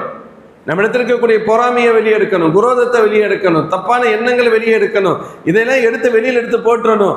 அதற்கடுத்து நம்ம இடத்துல தொழுகை வரணும், நோன்பு வரணும், ஜக்காத்து வரணும், நேர்மை வரணும். இப்போ இதெல்லாம் வந்துருச்சுன்னு சொன்னால் போக வேண்டியது போயிருச்சு, வர வேண்டியது வந்துருச்சு. இந்த இரண்டு இணைந்தவர்கள் தான் இறைநேசர்கள் என்று பெயர். இறைநேசர் அப்போ தான் வரும். ஒருத்தர் நன்மையான காரியங்கள் இருக்குது, அதே போல் எல்லா தீமை இருக்குன்னா இவரை எந்த லிஸ்ட்டில் வைப்பீங்க? எந்த லிஸ்ட்டில் வைக்க முடியும்? எந்த லிஸ்ட்டில் வைக்க முடியும்? சில பள்ளியில் நல்லா தொழுகிறாங்க, அம்மா தாவை கஷ்டப்படுத்துகிறான், வேதனைப்படுத்துகிறான், தொல்லை கொடுக்குறான் அப்படின்னு சொன்னால் இது இது என்ன லாஜிக்? அதை எப்படி ஏற்றுக்கொள்ள முடியும்? தொழுகையெல்லாம் ரொம்ப பெர்ஃபெக்டாக தொழுகிறான், வியாபாரம்னு எடுத்துட்டா மோசடி மட்டும்தான் அவனுக்கு தெரியும். இது என்ன காரியம்? இபாதத்தெல்லாம் நல்லாத்தே இருக்குது, தனக்கு கீழே வேலை செய்கிறவங்கள அடிமையிலையும் அடிமைப்படுத்துகிறான், அவ்வளவு கஷ்டப்படுத்துகிறான். இது என்ன? அல்லாஹ் இடத்துல இந்த இபாதத்துக்கு என்ன மரியாதை இருக்கும்? அதனால் தான் சொல்லப்படுகிறது தஹ்லியா அத்தஹ்லியா. ஒன்று தஹ்லியான்னு சொன்னால் நீக்க வேண்டியவைகளை எடுக்க வேண்டியவைகளை எடுப்பது, அத்தஹ்லியா அணிய வேண்டியவைகளை அணிந்து கொள்வது. தஹ்லியாங்கிற வார்த்தை நகைகளை அணிவதற்கு சொல்லுவான். ஒன்று எடுக்க வேண்டியவைகளை எடுப்பது, புள்ளி உள்ள ஹா. தஹ்லியா ஒரு புள்ளி மட்டும்தான் வித்தியாசம். எடுக்க வேண்டியவைகளை நீக்குவது. தஹ்லியா புள்ளி எடுத்துட்ட ஹா, அணிய வேண்டியவைகளை அணிந்து கொள்வது. நல்ல விஷயங்களை ஆபரணங்களை அணிந்து கொள்றது. ஆபரணம் போட்டுக்கிறோம், ஒரு பெண் ஆபரணங்கள் போடுகிறார், அழகாக இருக்கும், நறுமணம் அழகாக இருக்கும், சிறப்பிற்கு மேல் சிறப்பு. ஒரு அடியான் எப்பொழுது சிறந்தவனாக மாறுகின்றான்? நீக்க வேண்டியவைகளை நீக்கி சேர்க்க வேண்டியவைகளை சேர்க்கின்ற பொழுது சிறந்தவனாக மாறுகிறான். நாங்கள் ஆரம்பத்தில் சகாபாக்கள் சொன்னாங்க, ஆரம்பத்தில் நாங்கள் நினைச்சோம் பிரச்சனை இல்லை, ஒரு நன்மை செஞ்சுட்டா எப்போ நன்மையாகத்தான் இருக்குன்னு நினைச்சோம். ஆனால் அல்லாஹ் சொல்றான், கட்டுப்படுங்க, எனக்கு மாற்றம் செய்யாதீங்க, அப்படி செஞ்சால் உங்களுடைய அமல்கள் அழிஞ்சு போயிடும் அல்லாஹ் சொன்னான்ல. அப்போ தான் எங்களுக்கு தெரிஞ்சிச்சு, ஆஹா நம்முடைய பாவங்கள் நன்மைகளை அழித்துவிடும், நம்முடைய பாவங்கள் நன்மைகளை அழித்துவிடும் என்று நாங்கள் அப்பொழுதுதான் அச்சப்பட தொடங்கினோம் என்று சஹாபாக்கள் கூறுவது பதிவு செய்யப்படுகிறது.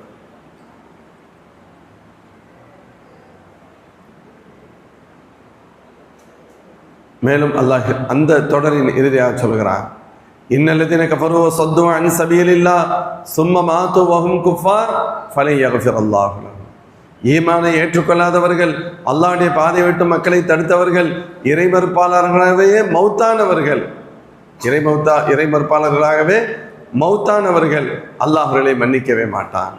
அப்போ எதுக்கு இது அல்லாஹ் சொல்றான்? ஒரு கொஸ்டின் வருது, அவங்களுடைய நன்மைகளில் பாவங்கள் நன்மைகளை அழிக்கத்தானே செய்து கடைசியில் இப்படி போகுதுன்னு சொன்னால், இந்த அல்லது ஒரு ஈமானுக்கு பின்பு ஒருத்தர் முர்த்ததா கூட மாறிட்டாரு, அவங்களுடைய அமல்கள்லாம் அழிஞ்சு போயிடுது, இதிலிருந்து இவர்களுக்கு விமோச்சனமே இருக்காதா அப்படின்னு கேட்டால் அல்லாஹ் மறைமுகமாக சொல்கிறான், முடிவு என்பது மரணத்தை அடிப்படையாக கொண்டது. முடிவு என்பது மரணத்தை அடிப்படையாக கொண்டது. முந்தியதெல்லாம் பாவங்கள், அல்லாஹ் மன்னிக்கலாம், மன்னிக்காமல் போகலாம். ஒரு பாவத்தை அல்லாஹ் மன்னிக்க மாட்டான், அல்லாஹ் முடிவு செஞ்சுட்டான்.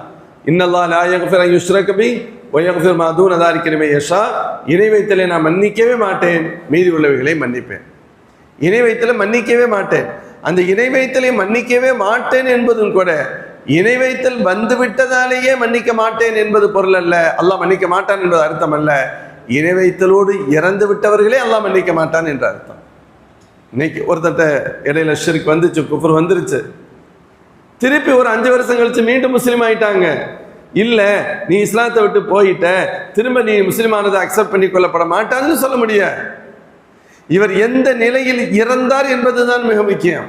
எந்த நிலையில் இறந்தார், ஈமானுடைய பாதுகாப்போடு இவர் இறந்திருப்பாரே, ஆனால் ஈமான்ல பிரச்சனை இல்லை அப்படின்னு சொன்னா அல்லாஹ் ஜல்ல ஷானு வ தஆலா அவர்களை மன்னிப்பான்.